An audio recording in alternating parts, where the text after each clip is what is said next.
देशातल्या सगळ्या स्वायत्त संवैधानिक संस्था मोडीत काढल्या जात आहेत आणि जे लोक या कामामध्ये सरकारची मदत करतायत त्यांना सरकार योग्य वेळी त्याचं बक्षीस देखील देत सुटलेलं आहे.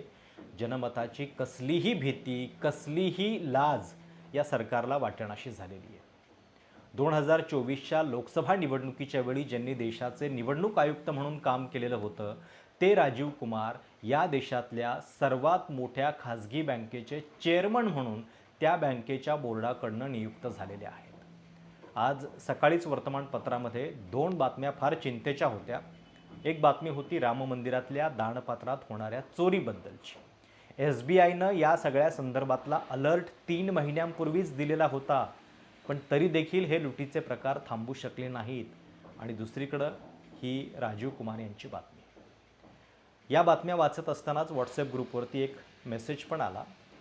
ट्रेडर अभिनव गुप्ता यांची ती पोस्ट होती. उसे चाय बेचते हुए किसी ने नहीं देखा लेकिन फिर भी सब मानते हैं और अब देश बेचते हुए सब देख रहे हैं लेकिन कोई मानता नहीं है. खरंच विचार करण्यासारखी पोस्ट आहे की नाही बघा. आपल्या आजूबाजूला नेमकं काय घडतंय. राम मंदिरासारख्या गोष्टीमध्ये की ज्या गोष्टीवरनं 2-3 दशकं भाजपनं राजकारण केलं तिथं सुद्धा लूट करण्याची हिंमत या लोकांना होते. आणि या सगळ्या प्रकारामध्ये FIR कोणावरती होते तर साध्या कर्मचाऱ्यांच्यावरती.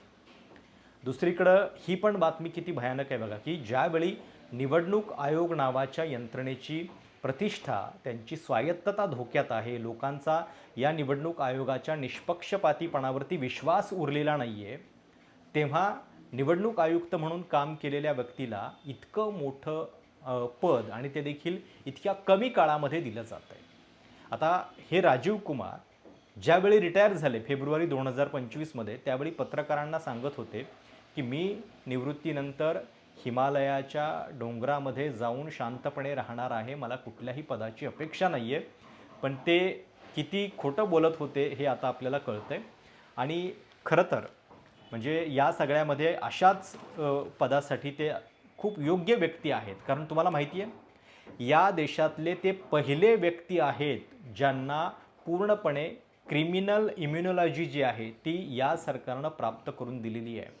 2017मध्ये मोदी सरकारनं एक कायदा आणला की देशाच्या निवडणूक आयुक्तांच्यावरती कुठलाही फौजदारी खटला जो आहे तो दाखल करता येणार नाही. आणि त्या कायद्याचे सगळ्यात पहिले लाभार्थी कोण होते तर ते आहेत राजीव कुमार. आणि त्याच राजीव कुमार यांना की ज्यांच्यावरती कुठला गुन्हा दाखल होऊ शकत नाही ते आता HDFC बँकेच्या चेअरमनपदी नियुक्त झालेले आहेत. राजीव कुमार ज्यावेळी निवडणूक आयुक्त होते त्याच काळामध्ये लोकसभेची निवडणूक झाली. त्याच काळामध्ये SIR सर्वात वादग्रस्त प्रक्रियेची सुरुवात झालेली होती आणि आता ते HDFC बँकेमध्ये चाललेले आहेत. राजीव कुमार यांना शेरोशायरीची पण फार हौस होती आणि त्यामुळं आता कदाचित HDFC बँकेचे चेअरमन झाल्यानंतर ते असंही म्हणू शकतात पैसा क्या चीज है, कल था आज नहीं है. अशाच आविर्भावामध्ये ते काम करू शकतील. कारण आपल्याला माहिती आहे ज्यावेळी निवडणूक आयोगाच्या कारभाराबद्दलचे प्रश्न उपस्थित केले जात होते, मतदारांच्या हक्काबद्दलचे प्रश्न विचारले जात होते, त्यावेळी त्याच्याकडे दुर्लक्ष करत शेरोशायरी करण्यामध्ये हे राजीव कुमार व्यस्त असायचे. आणि आता ते HDFC बँकेचे चेअरमन झालेले आहेत. बरं, बॅकग्राऊंड पण बघा की HDFC सारखी खाजगी बँक गेल्या काही दिवसामध्ये प्रचंड वादात आलेली आहे. म्हणजे या संपूर्ण काळामध्ये बँकांचं जे होतं आहे, ज्या पद्धतीनं बँका धोकादायक बनलेल्या आहेत त्याच्याबद्दल तर आपण एक व्हिडिओ याच्या आधी आपल्या चॅनलवरती केलेला होताच. HDFC बँकेची एक बातमी आपल्या महाराष्ट्राच्या रिलेटेड पण होती की ज्यामध्ये MSRDCनं त्यांचं पेमेंट जे आहे HDFCला केलेलं ते नियमानुसार न स्वीकारता त्यांच्या प्रमोशनच्या जाहिराती करण्याच्या रूपामध्ये कॉन्ट्रॅक्टरनं स्वीकारलेलं होतं. म्हणजे HDFC बँकेचे आधीचे चेअरमन अतनू चक्रवर्ती यांनी याच कारणामुळे राजीनामा दिला होता की HDFC बँक अशा पद्धतीनं नियमबाह्य गोष्टी करत असल्याचं त्यांच्या लक्षात आलं आणि म्हणून त्यांना ती गोष्ट पटली नव्हती. MSRDCकडनं ठेवी मिळवण्यासाठी आणि त्यांना जास्त व्याजदर जो आहे तो देण्यासाठी ही युक्ती जी आहे ती HDFCनं शोधलेली होती महाराष्ट्राच्या बाबतीत. अशा इतरही काही केसेस आहेत की ज्याच्यामुळं HDFC वादात आलेली होती. आणि अशावेळी राजीव कुमार यांची नियुक्ती झालेली आहे. आता राजीव कुमार हे तर निवडणूक आयुक्त, सरकारी अधिकारी, पण तरी देखील त्यांची नियुक्ती का झालेली आहे? कारण अ, ते एकतर याच्या आधी त्यांनी अर्थ खात्यामध्ये सचिव म्हणून पण काम केलेलं आहे. 2017 ते 20 ते अर्थ खात्यामध्ये सचिव होते. बँकांच्या बद्दलचे काही महत्त्वाचे निर्णय त्यांनी घेतलेले होते. आणि आज बातम्यांमध्ये जे आलं आहे त्याच्यानुसार काही बँकांचे NPA कमी करण्यामध्ये, काही खाजगी बँकांच्या एकत्रीकरणामध्ये त्यांचा रोल जो आहे तो महत्त्वाचा होता आणि म्हणून त्यांना हे पद जे आहे ते देण्यात आलेलं आहे. निर्णय बँकेच्या बोर्डाचा आहे. अजून त्याला रिझर्व्ह बँकेनं ॲप्रुव्हल देणं बाकी आहे. पण ज्या अर्थी राजीव कुमार नावाचे गृहस्थ या सरकारच्या इतक्या जवळचे आहेत, ते बघता RBI ही नियुक्ती मान्य करणार नाही याच्याबद्दल तुमच्या मनामध्ये प्रश्न असायला नकोत. आणि जरी निर्णय बँकेच्या बोर्डाचा आहे असं दाखवलं जात असलं तरी प्रत्यक्षात त्याच्यामध्ये काय लेवलला हस्तक्षेप केलेला असेल किंवा कशा पद्धतीनं गव्हर्नमेंटचं म्हणणं मान्य केलं गेलं असेल याच्याबद्दल सुद्धा तुम्ही अंदाज लावू शकता. आता दुसरी महत्त्वाची गोष्ट म्हणजे हेच राजीव कुमार यांच्याच काळामध्ये देशाची लोकसभा निवडणूक पार पडलेली होती आणि निवृत्तीनंतर म्हणजे याच्या आधीसुद्धा काही निवडणूक आयुक्तांनी जी पदं स्वीकारलेली आहेत त्याच्याबद्दल वाद झालेले आहेत. MS गिल नावाचे जे निवडणूक आयुक्त होते ते राज्यसभेवरती गेले UPAच्या काळामध्ये आणि नंतर त्यांना UPAनं कॅबिनेट मंत्रीसुद्धा बनवलेलं होतं. पण त्याच्यातला फरक लक्षात घ्या. MS गिल निवृत्त झाल्यानंतर 3 वर्ष त्यांनी कुठलंही पद स्वीकारलेलं नव्हतं. त्यांना राज्यसभेवरती जरूर पाठवलं पण ते राष्ट्रपती नामनिर्देशित कोट्यातनं पाठवलेलं होतं. म्हणजे किमान 3 वर्ष थांबण्याची तसदी जी आहे ती तरी किमान त्या काळामध्ये घेतली गेलेली होती. इथं राजीव कुमार रिटायर झालेले आहेत फेब्रुवारी 2025मध्ये आणि त्यावेळी ते पत्रकारांना सांगत होते की मला कुठलंही पद नको आणि मी हिमालयाच्या वादीमध्ये जाऊन राहणार आहे आणि प्रत्यक्षात त्यांना हे इतकं मोठं पद जे आहे ते देण्यात आलेलं आहे.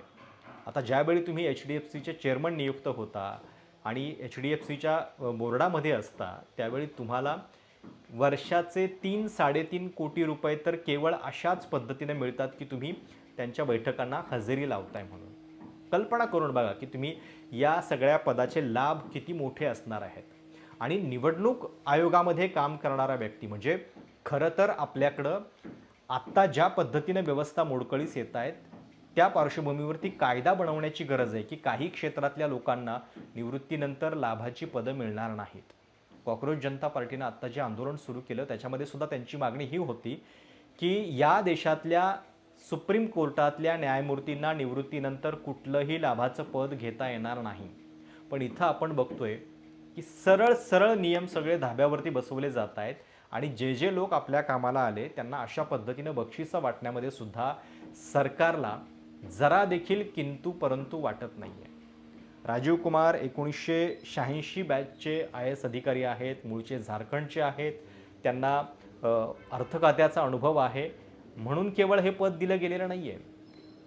सरकारच्या जवळचे आहेत, सरकारला हवी तशी कामं त्यांनी निवडणूक आयोगामध्ये केलेली आहेत म्हणून त्यांना इतक्या लवकर हे पद दिलं जातं आहे का?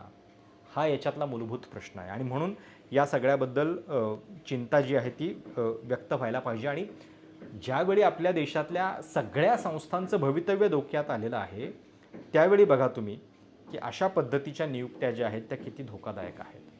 आणि पुन्हा मी जसं म्हटलं राजीव कुमार यांना पूर्णपणे क्रिमिनल इम्युनॉलॉजी त्यांच्यावरती कुठलाही खटला दाखल होऊ शकत नाही अशी व्यवस्था याच सरकारनं केलेली आहे. 2017मध्ये हा कायदा आणला गेलेला होता. कुठल्याही निवडणूक आयुक्तांच्यावरती फौजदारी गुन्हाच दाखल होऊ शकत नाही आणि त्या महोदयांना आता HDFC बँकेमध्ये आणलं गेलेलं आहे. HDFC बँकेमध्ये आल्यानंतर आता खातेधारकांनी नेमकी काय काळजी घ्यायची, मतदारांच्याबद्दल ज्या पद्धतीनं SIR राबवलं गेलेलं होतं तसं आता त्या अकाउंट धारकांच्याबद्दल राबवतील का, या सगळ्याची चर्चा जी आहे ती खरं तर आता सोशल माध्यमांवरती सुरू झालेली आहे. पण हा एक सरळ कॉन्फ्लिक्ट ऑफ इंटरेस्ट जो दिसतोय तो देशातल्या आपल्या आजवरच्या सगळ्या प्रथा परंपरांना कुठंतरी छेद देणारा आहे. आणि ज्यावेळी निवडणूक आयोगाची विश्वासार्हता धोक्यात आहे त्यावेळी अशा गोष्टी केल्यामुळं उलट लोकांना त्या पदावरती असलेल्या लोकांच्याबद्दल जास्त संशय निर्माण होणार नाही का? अहो, राजीव कुमारांचं हे झालंय, ज्ञानेश कुमारांचं पण उद्या तेच नाही का होणार? ज्ञानेश कुमार पश्चिम बंगालच्या निवडणुकीमध्ये एखाद्या राजकीय नेत्याप्रमाणे वागत होते. तृणमूल काँग्रेसला जाहीरपणे इशारा देत होते. फक्त तृणमूल काँग्रेसला. मंदिराच्या व्हिजिट करत होते आणि नेत्यांसारखे असे गर्दीमध्ये हात हलवून जनतेला अभिवादन करत होते. हे सगळं सरकारी पदावरती असलेल्या व्यक्तीनं करण्याची नेमकी काय गरज असते? पण अर्थात अशी उदाहरणं जेव्हा सेट होतात, की असं काम केलेल्याला असं बक्षीस, अशा पद्धतीची प्रोटेक्शन सरकारकडनं मिळणार आहे, तेव्हा अर्थातच बाकीच्यांना सुद्धा त्याच्याबद्दलचं आकर्षण वाटायला लागतं आणि म्हणून संस्थांचं स्वातंत्र्य जे आहे ते धोक्यात येण्याच्या दृष्टीनं ही निवड, ही नियुक्ती जी आहे ती जास्त धोकादायक आहे. आता सर्वात मोठ्या खाजगी बँकेच्या चेअरमनपदी जर तुम्ही सरकारचा माणूस नियुक्त करत असाल, एखादा माजी अधिकारी नियुक्त करत असाल, तर त्या बँकेला खाजगी बँक म्हणायचं का, की ती आता निमशासकीय झालेली आहे? असा सुद्धा प्रश्न उपस्थित व्हायला पाहिजे. याच्यातला विनोद सोडा, पण कुठंतरी कंट्रोल जो आहे तो सरकारचा येतोय का? मी काही बँकिंगमधला तज्ज्ञ नाही आहे, त्याच्याबद्दल जे काही होतं आहे बँकिंग क्षेत्रामध्ये, HDFC बँकेच्या कार्यपद्धतीबद्दल, त्याच्याबद्दल वेगवेगळे तज्ज्ञसुद्धा बोलत आहेतच. आपल्याही चॅनलवरनं आपण त्याच्याबद्दलचे काही व्हिडिओ केले होतेच. पण मुद्दा जो आहे इथे तो कॉन्फ्लिक्ट ऑफ इंटरेस्टचा आहे आणि अवघ्या 1.25 वर्षाच्या आत अशा पद्धतीनं होणाऱ्या नियुक्तीचा आहे.